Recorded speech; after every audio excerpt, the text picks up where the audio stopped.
რუსეთის სახელმძღვანელოდან ნაკარნახევი პოლიტიკა და ბელარუსიზაციის საფრთხე საქართველოში. დიდი ბრიტანეთის პარლამენტი მთავრობისგან საქართველოს ოფიციალური პირების დასანქცირების გაგრძელებას ითხოვს.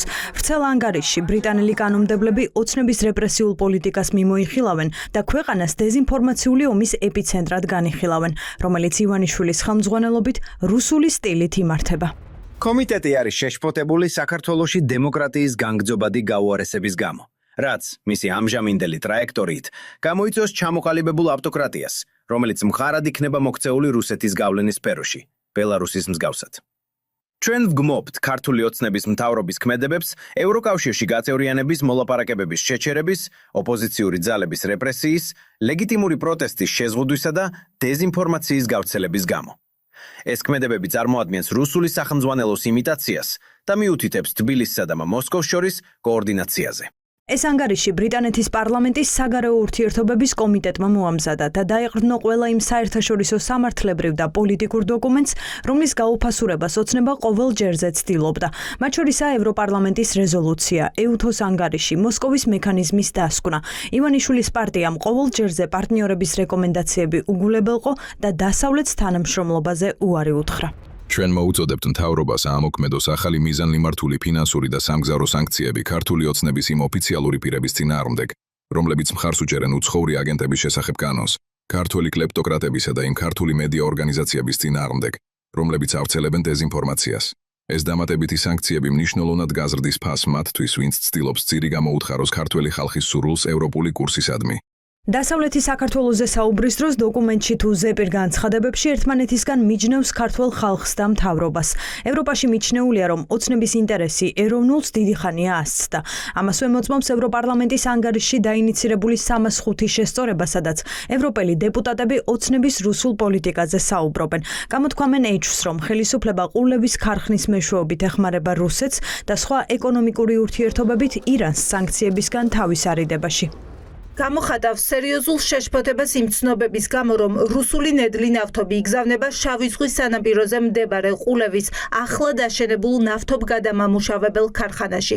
მოუწოდებს საქართველოს ხელისუფლებას დაუყოვნებლივ შეაჩეროს და აღკვეთოს ნებისმიერი მსგავსი საქმიანობა და უზრუნველყოს, რომ საქართველოს ინფრასტრუქტურა არ იყოს გამოყენებული რუსეთის წინააღმდეგ ევროკავშირის სანქციების გვერდის ავლის ხელშესაწყობად.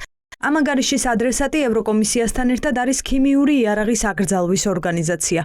ანგარიშის საბაზისო ნაწილში ქიმიური ნივთიერებების გამოყენება ნახსენები არ იყო, თუმცა დეპუტატები შესწორებას ითხოვენ და ორგანიზაციას მიმართავენ გამოიძიოს როგორ დაშალა სპეცრაზმა ხალხი 2024 წლის დეკემბერში.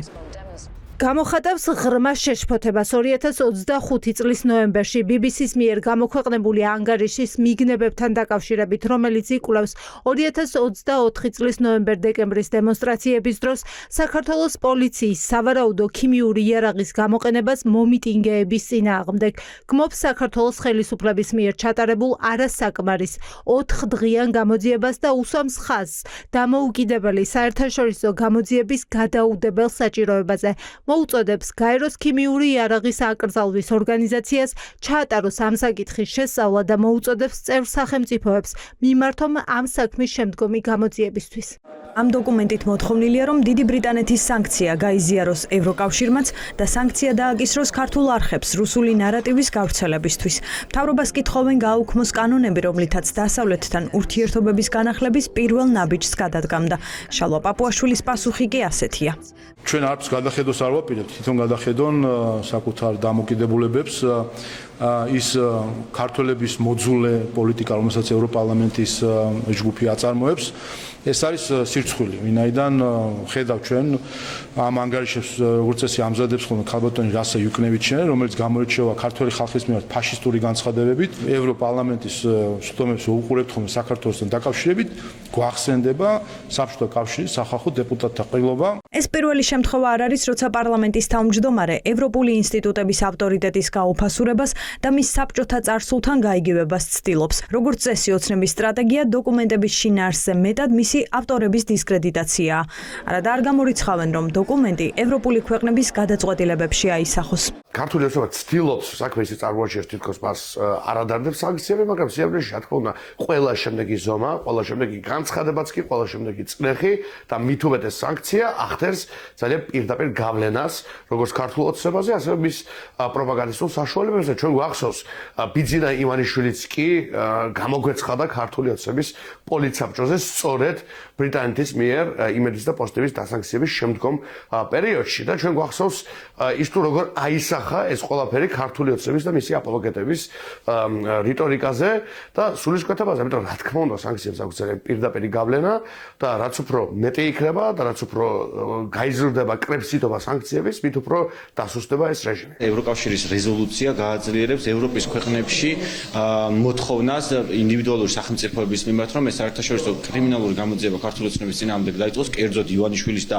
იმ ლიდერების მიმართ, ვინც უშუალოდ ჩართული იყვნენ ადამიანის სავალდობაში და წამებაში. მაშინ, როდესაც ქართველი ხალხის ძალისხმევით ქვეყანა მოიპოვა კანდიდატის სტატუსი და ახლა უკვე ევროკავშირთან გახსნილი უნდა იყოს მოლაპარაკებები გაწევრიანებასთან დაკავშირებით, რეალურად ვხედავთ ანგარიში, რომ გაჩერებულია ევროინტეგრაციის პროცესი, რომ საქართველოსთვის ამ ეტაპზე ევროპული მომავლის პერსპექტივა დაკარგულია ივანიშვილის რეჟიმის ნაბიჯების გამო. ევროპარლამენტის ანგარიშში შესწორებები ალბათ კიდევ შევა. დოკუმენტის დამტკიცებას ევროპის საკანონმდებლო ორგანო მაისში გეგმავს.